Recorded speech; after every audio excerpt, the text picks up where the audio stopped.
Buenos días, mi nombre es Juan David y les doy la bienvenida a un nuevo video de Total Politics.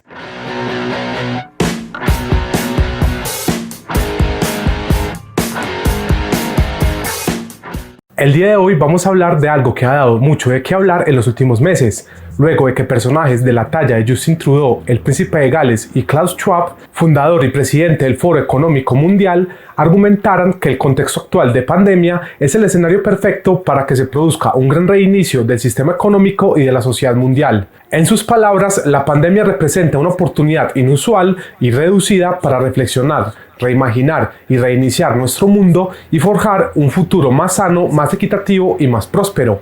Sin embargo, pese a las buenas intenciones que tratan de presentar este proyecto, lo cierto es que ha generado una enorme desconfianza en diferentes sectores de la sociedad, incentivando el surgimiento de diversas teorías conspirativas alrededor de la creación de un nuevo orden mundial. Por esta razón, es importante aclarar de qué se trata todo esto del gran reinicio y cuáles son sus aspectos positivos y negativos para el futuro pospandémico.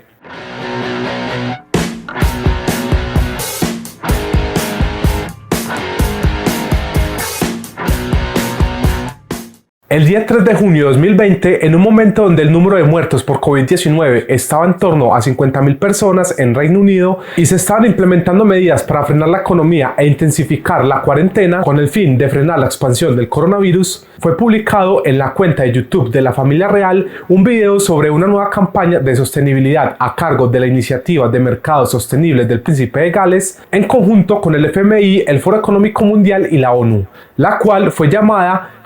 #El Gran Reinicio. En dicho video se hacía un llamado a producir resultados más justos en el capitalismo mundial y a reorientar las inversiones públicas y privadas hacia un futuro más sostenible. No obstante, cuando miles de personas se posicionaron en contra de los cierres masivos de las actividades comerciales y el aislamiento obligatorio en Gran Bretaña, se presentaron una serie de manifestaciones en Londres contra lo que estas personas consideraban una toma del poder clandestina por parte del Estado, usando como pantalla de humo la actual pandemia. Fue durante estas movilizaciones donde algunos manifestantes empezaron a portar carteles que denunciaban el deseo de la élite global de consolidar su poder a través de un gran reinicio. Entre los deseos de esta élite estarían supuestamente forzar campañas de vacunación masiva, implementar tarjetas de identificación digitales, instalar sistemas de control mental y eliminar la propiedad privada. Posteriormente, Justin Haskins, director editorial de Heartland Institute, planteó una serie de argumentos similares en Fox Business, Fox News y The Blaze, afirmando que el gran reinicio del que habló el Foro Económico Mundial y el Príncipe de Gales consistía en un gran plan para destruir por completo la economía capitalista global y reformar el mundo occidental. Aún con todo, el gran reinicio no se convertiría en una teoría conspirativa de gran alcance hasta la victoria de Joe Biden a principios de noviembre de 2020. Desde entonces, comentaristas como Candace Owens han planteado que en la actualidad se está usando el COVID-19 para colapsar las economías occidentales e implementar políticas comunistas, a lo que James Delingpole, columnista del Spectator, agregó en una entrevista para Sky News Australia que cualquiera que no se dé cuenta que el gran reinicio es la mayor amenaza para nuestra forma de vida en este momento no ha prestado atención. Ahora bien, pese a que siempre puede haber una posibilidad de que se estén gestando planes dirigidos a destruir las libertades individuales y avanzar hacia el autoritarismo, lo cierto es que el gran reinicio parece más una declaración de intenciones que un proyecto mega estructurado y capaz de obligar a todos los países del mundo a cambiar sus políticas y modelos organizativos, tal y como veremos a continuación.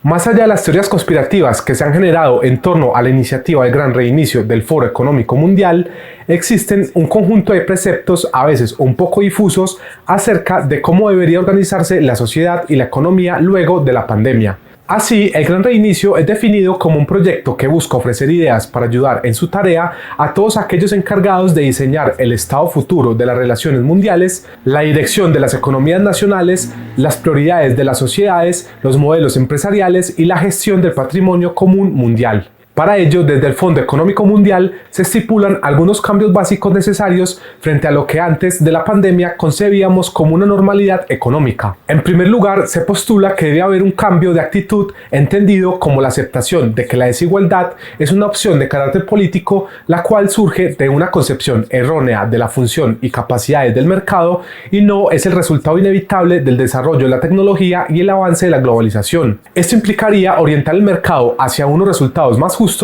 por medio de una mejor coordinación entre el sector público y el privado, bien sea a través de políticas tributarias, reglamentarias y fiscales, actualizar los acuerdos comerciales, modificar los impuestos sobre el patrimonio, retirar las subvenciones a los combustibles fósiles y crear normas nuevas que rijan la propiedad intelectual, el comercio y la competencia. Todas estas medidas deberían desembocar en objetivos como la descarbonización de la economía, la consolidación de la cuarta revolución industrial y un plan para llegar a cero emisiones de carbono para 2050 a través de fuertes políticas restrictivas. Teniendo esto en cuenta, en segunda instancia, el Gran Reinicio plantea que es necesario diseñar alternativas a la forma en que medimos el desarrollo de los países, puesto que entiende que si bien el PIB es una métrica bastante útil para medir la riqueza, cuenta con falencias significativas a la hora de analizar la distribución de la misma, los costos humanos y financieros de la actividad productiva, factores externos como el bienestar social, la degradación del ambiente y los costos sociales, mentales y físicos del capitalismo.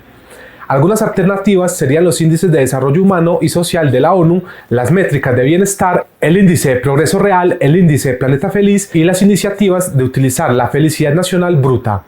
No obstante, para lograr esto, se deben cambiar también los incentivos que mueven la actividad económica, en un intento de dar un viro en las sociedades de capital de riesgo, con el fin de que contemplen también los riesgos sociales y ambientales de sus inversiones. Aquello implicaría un modelo que contemple una relación de cercanía entre los líderes empresariales y el público en general, con el fin de que se alcancen objetivos sociales y no solo económicos. Para ello, los defensores del Gran Reinicio hablan de una renovación del pacto social, aunque no definen muy bien el pacto anterior, un cambio del modelo educativo, una transformación de las condiciones laborales y un reforzamiento de la colaboración internacional. Aquello incluye políticas dirigidas a lograr que las inversiones promuevan objetivos comunes como la igualdad y la sostenibilidad, en un contexto donde casi todos los países están invirtiendo millones de dólares con el fin de reactivar y adaptar sus economías al nuevo escenario mundial. Esto se traduce en que dichas inversiones no deberían centrarse en cubrir las fracturas del sistema anterior, sino propugnar la creación de infraestructura urbana verde y proponer incentivos para que las industrias mejoren su trayectoria de métricas medioambientales, sociales y de gobernanza. Ahora bien, tal vez uno de los puntos más importantes del Gran Reinicio es su insistencia en propiciar las bases para construir una economía positiva para la naturaleza a nivel mundial, para lo cual se estima necesaria la inversión de unos 10 billones de dólares al año hasta el 2030. No obstante, según su perspectiva, aunque fuese una parte de esa inversión, lograría crear hasta 37 millones de empleos amigables con el ambiente de forma rentable, ayudando a muchos sectores económicos a alcanzar una diversificación significativa de sus actividades. En consecuencia, según esta tesis, la economía verde debería verse más como una inversión rentable que como un gasto muerto. Aun con lo utópico que pueden parecer muchos de estos postulados, según Klaus Schwab, si algo ha demostrado la pandemia actual es que nuestras sociedades están preparadas para incorporar cambios radicales en sus formas de vida con bastante rapidez. Esto se ha visto, por ejemplo, en la adopción o abandono de prácticas empresariales o personales que hasta hacía poco hubiésemos concebido como impensables o indispensables. A su vez, la sociedad se ha manifestado favorable a realizar sacrificios personales en pos de objetivos sanitarios comunes y en solidaridad con poblaciones vulnerables como los ancianos. Lo mismo se puede decir de muchas empresas que han optado por apoyar de la mejor manera posible a sus trabajadores, clientes y comunidades locales, implementando un tipo alternativo de capitalismo que el autor denomina como capitalismo de las partes interesadas, el cual, según su definición,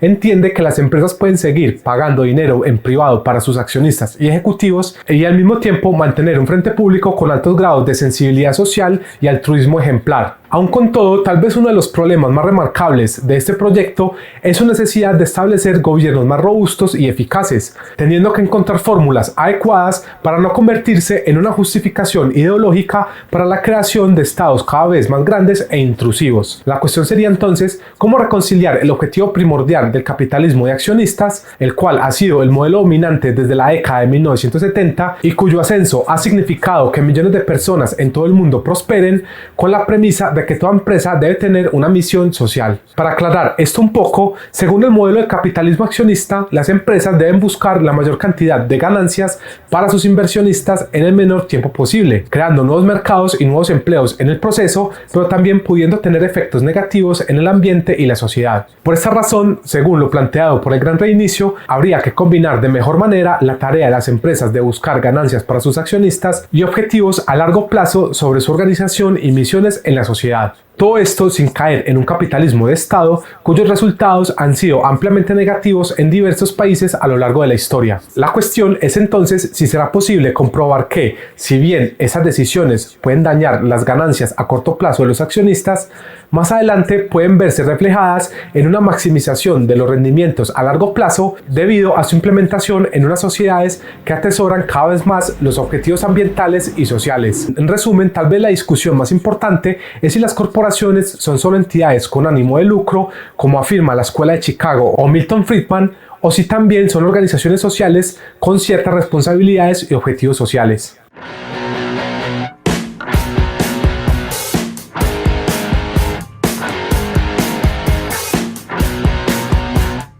Luego de conocer los puntos propuestos por el Foro Económico Mundial, queda claro que los desafíos a los que se enfrentan nuestras sociedades son gigantescos. Máxime si tenemos en cuenta que pese a la difícil situación que estamos pasando, aún no vivimos los peores efectos de la pandemia. Así, aunque los confinamientos decretados hace meses empiecen a relajarse gradualmente, la posibilidad de nuevos rebrotes y la ansiedad respecto a las perspectivas mundiales en materia económica y social no van a desaparecer en un futuro cercano. Para muchos expertos incluso existen buenas razones para creer que la fuerte desaceleración económica que estamos viviendo puede desembocar en la peor depresión desde la década de 1930. En consecuencia, esta interrupción económica descomunal ha creado un escenario de riesgos y volatilidad en múltiples ámbitos políticos, sociales y geopolíticos, los cuales han disparado la preocupación por el medio ambiente, el papel de la tecnología en nuestras vidas, los desequilibrios sociales, la falta de justicia, la ausencia de cooperación y la pérdida de gobernanza y liderazgo global. Tal y como sucedió luego del 11 de septiembre, la crisis provocada por el coronavirus está generando cambios constantes y profundos en la comunidad internacional, modificando las agendas de las grandes potencias mundiales, haciendo tambalear gobiernos enteros, facilitando la acción de mandatarios autoritarios, masificando las campañas de desinformación y hasta ha puesto en tela de juicio el liderazgo mundial de Estados Unidos. De allí que muchos autores planteen que los mayores riesgos para el mundo en la actualidad son de naturaleza transnacional y requieren soluciones transnacionales de carácter diplomático y multilateral. La discusión es entonces si en estos momentos cada país debería centrarse en solucionar sus propios problemas, reduciendo el poco poder de mando que poseen las organizaciones internacionales, o si por el contrario se debe dotar a estas de mayor autoridad y de objetivos y planes precisos como el Gran Reinicio. En este sentido, si bien muchas de las medidas planteadas por la propuesta del Gran Reinicio pecan por ser demasiado utópicas, sí es cierto que en la actualidad nuestras sociedades requieren afrontar problemas estructurales como el capitalismo de compinches y cabildeo por favores gubernamentales que se ha constituido en muchos lugares. Asimismo, el ascenso de China y Asia como centros del comercio internacional es un fenómeno que posee el potencial de remodelar la economía mundial y la geopolítica tal como la conocemos. Sin embargo, lo más probable es que luego de la merma de los efectos de la pandemia y el reinicio de la recuperación económica, esta propuesta se quede en poco más que una declaración de intenciones y algunos esfuerzos limitados o aislados para acceder a tecnologías y actividades comerciales más sostenibles. Sin mencionar que aún quedan muchas preguntas sin resolver, pues no queda muy claro cómo se evitaría que al convertir al sector privado corporativo global en instituciones políticas en vez de instituciones de accionistas privadas, no se termine por construir una camarilla de ejecutivos y corporativos respaldados por gobiernos y burócratas que abusen aún más de su poder político. El peligro radicaría entonces en que las corporaciones terminen por convertirse en simples herramientas de la política gubernamental mediante la instalación de objetivos políticos e ideológicos que muchas veces irían en contra de los intereses de las empresas y la sociedad. No obstante, aún tendremos que esperar para saber qué nos espera en el futuro post-pandémico. Sin más que decir, te invito a comentar qué opinas acerca del proyecto del Gran Reinicio. Si te ha gustado el video, suscríbete, dale me gusta y compártelo para ayudar a crecer el canal. Un abrazo y buen camino para todos y para todas.